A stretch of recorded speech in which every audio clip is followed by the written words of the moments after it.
Whenever you want to resize an object or a pattern, you'll first need to have that object selected. You'll then go into the Edit screen, click Object Edit, and use the icon top left.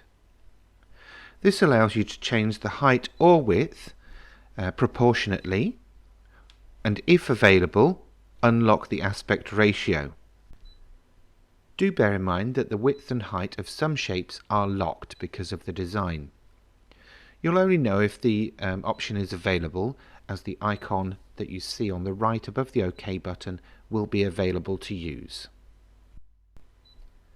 When you are changing the height and width on the DX model, if you have your object against the edge of a mat, it will push out from one edge.